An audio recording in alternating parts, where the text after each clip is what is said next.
Hi everyone. The next thing we want to be concerned with when we're editing and revising our papers is sentence structure.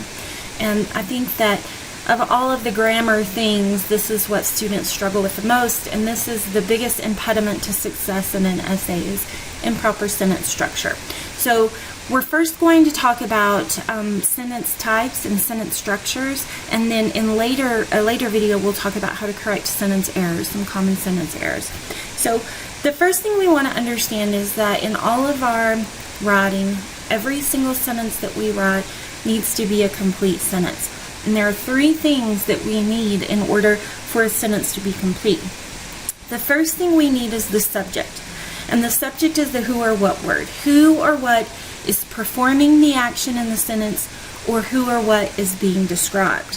The verb in the sentence is the action word or the linking word.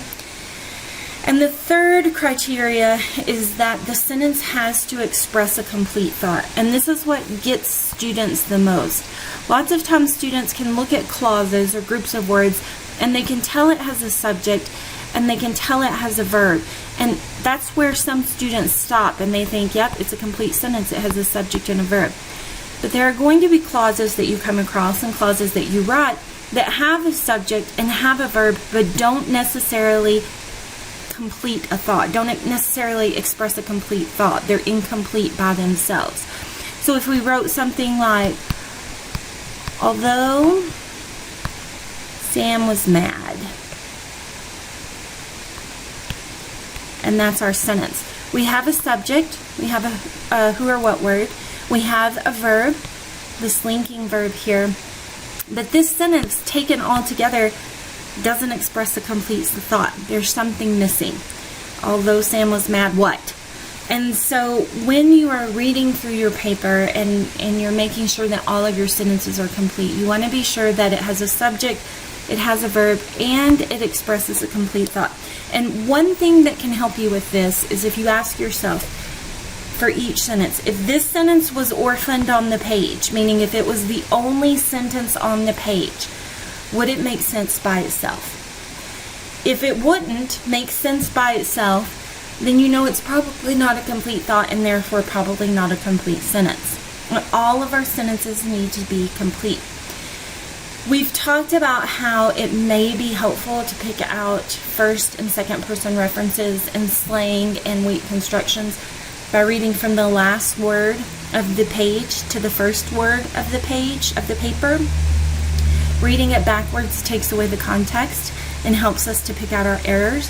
The same can be said with complete sentences. If you read the last sentence and make sure that it makes sense by itself, and then the next to the last sentence and make sure it makes sense by itself, then you're going to be able to strip yourself of the context of the previous sentences and understand better what complete thought means and whether or not all of your sentences represent a complete thought.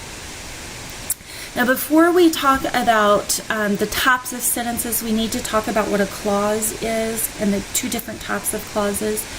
The first type of clause is called an independent clause. And an independent clause is a group of words that has a subject and a verb and expresses a complete thought, which you probably recognize is our three. This is our three elements of a complete sentence, and that's because an independent clause can be a sentence by itself. Okay, I always say can live by itself. It's independent of anyone else.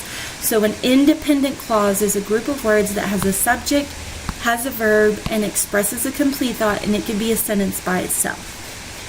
A dependent clause is a group of words that may have a subject and a verb, but doesn't necessarily express a complete thought. It has to be combined with an independent clause in order to make a complete sentence, and it often begins with a subordinating conjunction. So a dependent clause has to be joined with an independent clause in some way, shape, or form in order to be grammatically sound, whereas an independent clause can stand alone as a sentence. Alone, not alone.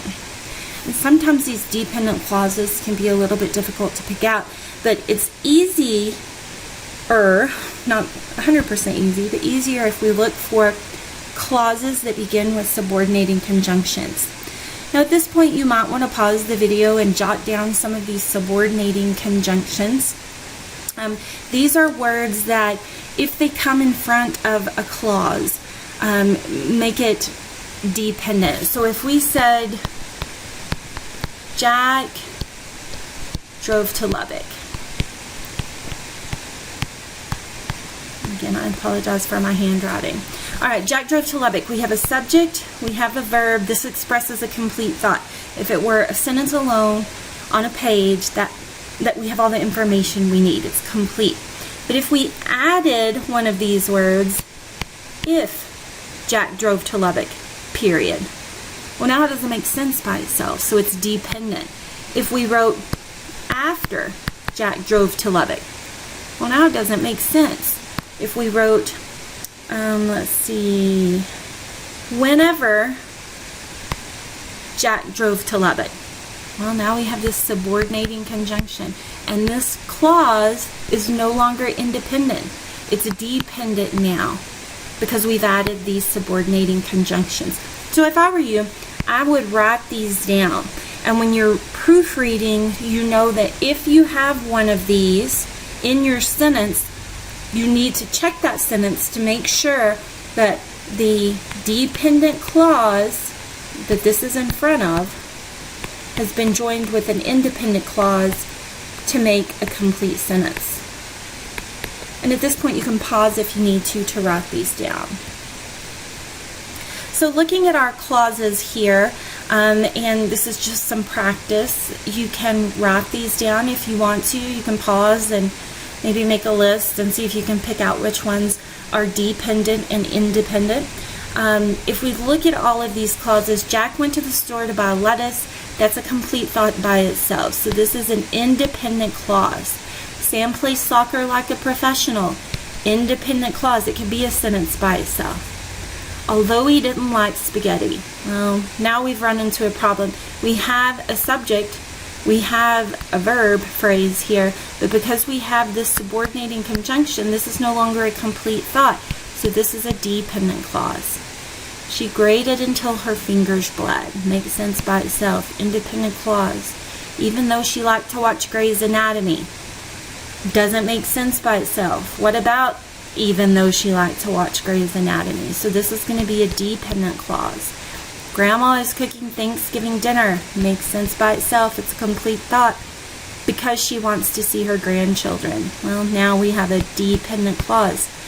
Remember, dependent clauses cannot stand alone. They have to be joined with independent clauses in order to be complete sentences. All right, let's talk about sentence types really quickly. A simple sentence is a sentence that has a subject and a verb and expresses one complete thought.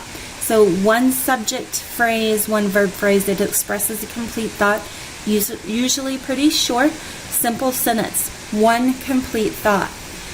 Then we have a compound sentence, and a compound sentence is a sentence that joins two independent clauses. And remember, independent clauses can be alone. But we don't want to write independent clause after independent clause after independent clause as sentences by themselves, because that's really simple sentence after simple sentence after simple sentence. And like we talked about before, that can get really monotonous. We want to mix in our simple sentences with our compound sentences. So we're going to join them together, and there are two ways we do that. To make a compound sentence, we can join them using a comma and a coordinating conjunction, or we can join them using a semicolon. Now, coordinating conjunction is different than subordinating conjunction that we looked at just a few slides ago. There are 7 coordinating conjunctions, and I remember them as fanboys. 4, it's not very pretty, and, nor, but, or, yet, so. Alright, so if we have an independent clause and another independent clause, we want to join them together to make a compound sentence. We use comma, coordinating conjunction, one of these. We can do that. Or, independent clause, semicolon, independent clause. Alright? That's a compound sentence. The next type of sentence is a complex sentence, and this is where our dependent clauses are going to come into play. A complex sentence is a sentence that joins a dependent clause and an independent clause, and we join them using a comma, usually. So we have a dependent clause here, comma, independent clause. If the independent clause comes first, the part of the sentence that has a subject and a verb and could be by itself, if it comes first, then we just add the dependent clause on the end, period. We don't necessarily need a comma. However, I want you to know that many times when students are writing, it feels natural to add a comma in between an independent clause and a dependent clause, even if the dependent clause comes second. That's usually okay. It's not going to be counted incorrect. So just something to remember. One last type of sentence we have, and it's not on the slide, is a compound complex sentence. And a compound complex sentence, written like this, has a dependent clause, comma, an independent clause,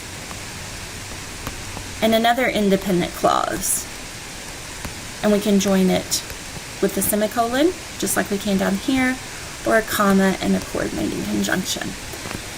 Like we talked about before, we don't necessarily want to have lots of these kinds of sentences, one right after the other. We want to have maybe one of these, and then one of these, and then kind of a smaller sentence, and another smaller sentence, and then we'll do this one, and then we'll come back up here and do another one.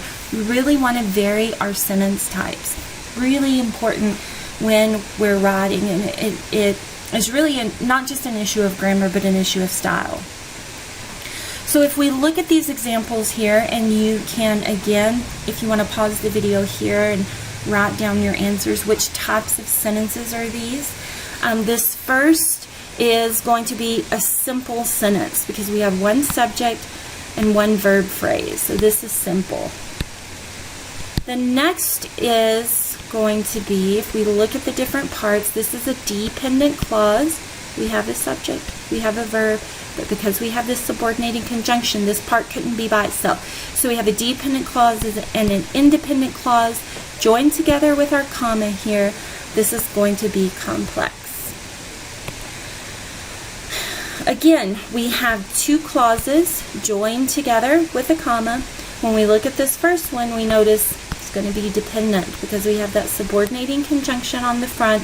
It wouldn't make sense by itself, although this one would. It's independent. So here's another complex sentence. She likes to grade papers, comma, but she doesn't do it very quickly. Here, this could be a sentence by itself, and this could be a sentence by itself. We've joined them together with a comma and a coordinating conjunction for a compound sentence. College students are often sleepy. Let me correct my typo there, in the morning. So true. College professors are often sleepy in the morning. This is a longer sentence, but it's simple because it has one subject phrase, one verb phrase, one complete thought. Cheryl runs a business and she uses computers to help with invoicing. This clause could be a sentence by itself, so it's independent. And this clause could be a sentence by itself, so it's independent. We've joined them together using comma and coordinating conjunction.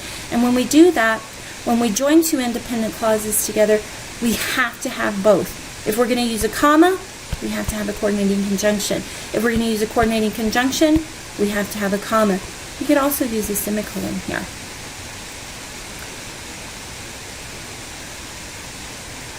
An example of a compound complex sentence.